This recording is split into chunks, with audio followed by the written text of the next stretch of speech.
Hi guys, it's me again, Lion Eyes Official, nagbablog para sa inyo ng pawang katotohanan lamang at walang halong kasinungalingan.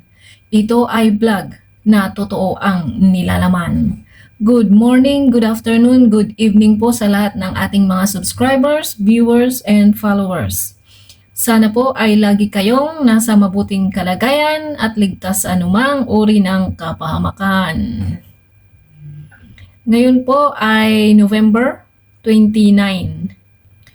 Meron po tayong dalawang topic for today. Ang una po nating topic ay PBBM confirm text message na wag ituloy ang impeachment kay Sara. And then the next one is VP Sara hindi nakarating sa NBI. So simulan na po natin. Pakinggan po natin yung breaking news ni Katonyeng tungkol doon sa text message. Yung sinabi ni nag-message ang Pangulo, sabi ng Pangulo, in the larger scheme of things, Sara is unimportant. Sabi niya pong gano'n. So ang kanyang appeal, so please do not file impeachment complaint.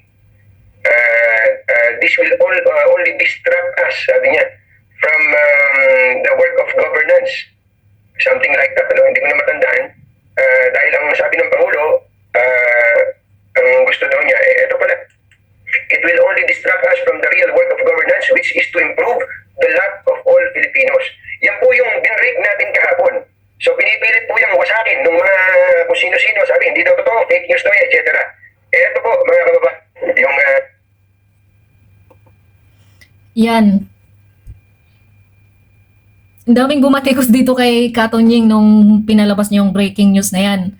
Halos lahat po ng mga vlogger sa YouTube disagree sila sa breaking news ni Katonyeng kasi nga hindi pa po nagpapalabas ng confirmation si PBBM. So ngayon, pinapatunayan ni Katonyeng na totoo ang sinabi ni or tinext ni Pangulo. So pakinggan po natin yung sabi ni Pangulo.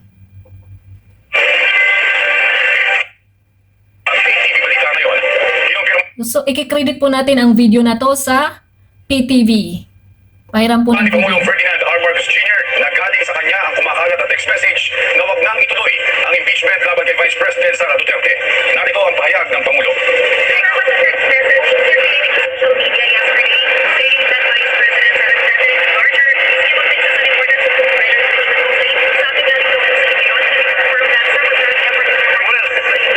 Well, it was actually private communication but nalik na, yes.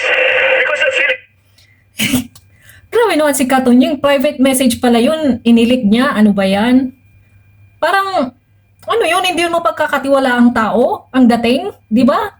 O, nasaan ang respeto mo sa private message na yun sa'yo? Bakit mo nilik? Anong gusto mong patunayan, di ba? in my opinion, this is not important. This does not make any difference to even one single Filipino life. So why waste time on it?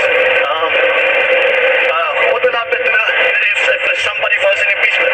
It will tie down the House, it will tie down the Senate, it will just take up all time, and for what? For nothing. For nothing. None of this will help improve a single Filipino life.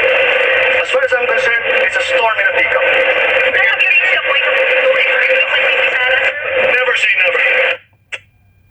So, yan, confirm. Kinonfirm na po ni PBBM yung text message niya kay Katonyeng. So, Mr. President, nire-respeto po namin ang inyong opinion. Pero, Kongreso po ang nagdi-decide dyan kung magpo-file po ba sila ng impeachment kay VP Sara. Well, totoo naman po yung sinabi ni President na it's a waste of time, di ba? And then the hurting part is yung binanggit niyang Sara is unimportant. Ouch. Nakakasakit ng damdamin yun, di ba? Unimportant talaga. So, agree ako kay PBBM pero irespeto po natin kung ano yung desisyon ng Kongreso kasi sila po ang may karapatan yan. Nasa ating constitution po yan. So, sinusunod lang po nila yung rule of law. Yan. Tapos yung sinabi niyang matatay down yung Kongreso at saka yung Senate pag inimpeach si Sara. Oo nga naman kasi it's a waste of time nga talaga. Tapos pag halimbawa lang na-impeach si VP, so what? Hindi naman tayo uunlad. Uunlad ba tayong mga Pilipino kung na-impeach siya? Yayaman ba tayo? Ganon? Ano ba yan? Parang tama naman, it's a waste of time talaga. So, dapat pag na-impeach si VP, dapat may makikita tayong improvement. Dapat lahat ng Pilipino uunlad. Yayaman ang Pilipino. Dapat ganun. Pero kung wala rin namang mangyayari, useless, di ba? Ay, yun. Gusto ko lang mag-comment dun sa rally nila sa EDSA Shrine. Yan. Marami po akong napanood na videos ng mga DDS vloggers. Hindi ko po alam kung nakailang days na po sila dun sa EDSA na nanghahakot ng mga taong magpunta dun. Tapos, may balita, di ba, kahapon sa PNP spokesperson, nagsalita na may nag-report daw sa kanila na hinakot nila. Tapos, may usapan silang bayaran. 500 ang usapan nila, pero pagkatapos ng rally, 200 lang daw po yung inabot sa kanila. What a joke naman. Very funny, right?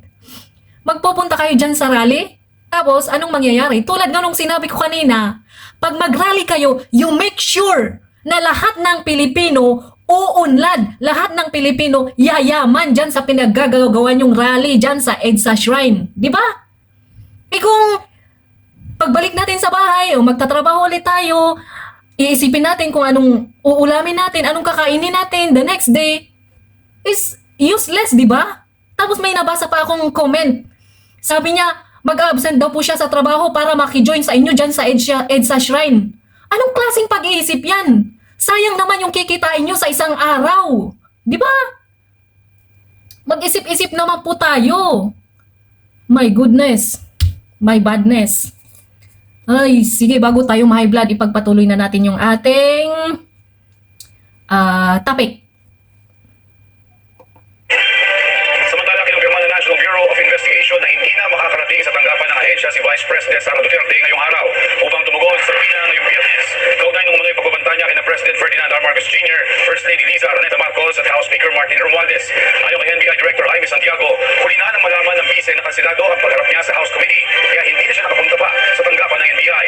Wala umanong hiniling na petsa si Duterte pero batay umano sa kanyang usapan o sa kanilang usapan na nakaharap sa NBI ang pangalawang Pangulo sa December 11. So, ayan po yung balita. Hindi ko po alam dito kay VP Sara kung nagdadahilan lang po or what.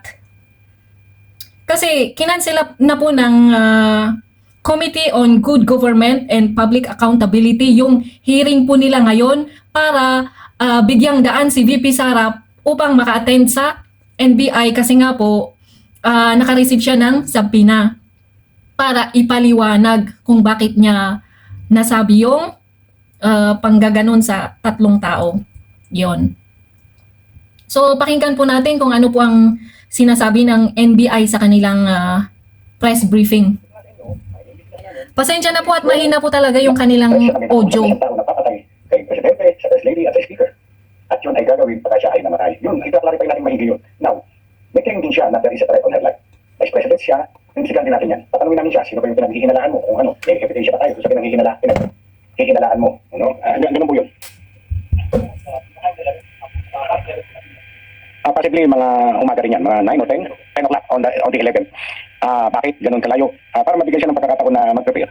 And also, we will, in the interim, susupina na namin, mamaya isa-serve na ang supina, doon sa mga nag-attend, doon sa video clip na identify na namin. No, isusupina namin sila, mag-shed light, tanungin namin kung nangyari yun, in their presence, nagtatanong sila, yun, surrounding those matters. You're Singapore an OPR of 35 years old, you're automatically Wait lang entitled po, to may ads. Kay VP Sara, yun nga, ipapernis namin siya, yung mga katanungan niya dito, reply yun, which already include the invitation for her to appear before us on the 11th of December. Included na dun sa reply namin yun, yung invitation for her to appear before this office. Yeah.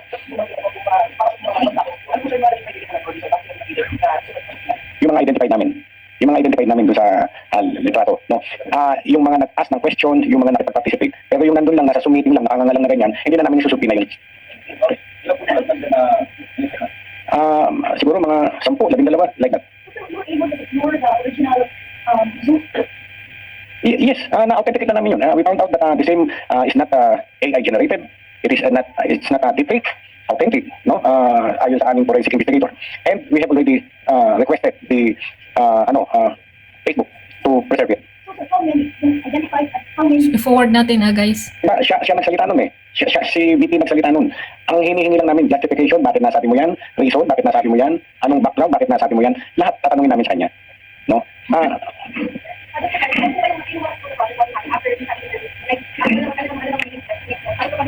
Nalay, hindi na to. Resmig na po talaga yung sounds nila. Sensya po. Sagad na po yan.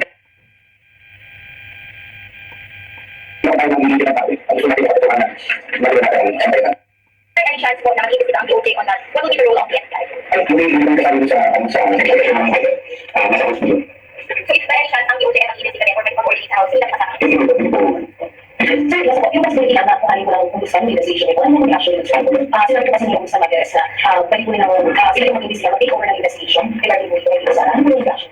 Ano na yung na mga kumbusyon na nag-imbestiga tayo, but if they found out that for example, itong particular case na ito, the threatening remarks was done because of head office, the ombudsman can take over. No? Pero sabi naman ni Ombudsman Madores, it looks like yung threatening remarks na ginawa niya na yun out of her personal capacity, hindi in connection with his office, head office, as the vice president. But if mag-insist lang mo sa to take over, hindi mo operate, sir? Yes, hindi mas mabuti sila mag-imbestiga na nakakita sa kanya. Ito may sinabi po si NBI Director Jaime Santiago na kasi may nagtanong kung iti-take over daw ba ng ombudsman ang pag-imbestiga ng kaso ni VP. Ang sabi po ni NBI Director, mas maganda para ligtas na kami. Parang may something, no? Parang anong tawag doon, yung naduduwag ba? Ganun ba yon? Kayo nang bahalang mag-analyze kung ano pong ibig sabihin ni NBI Director. So guys, ito po ang ating topic for today. Thank you po sa ating mga nanood. Maraming salamat po. Sa mga hindi pa po nakapag-subscribe sa ating channel, mag-subscribe na po. Paki-like na rin po yung notification button para updated po kayo sa ating mga video i-upload. So, magandang araw po sa inyong lahat. Ako po ay magpapaalam. See you po sa susunod na video. Goodbye and God bless. I love you all.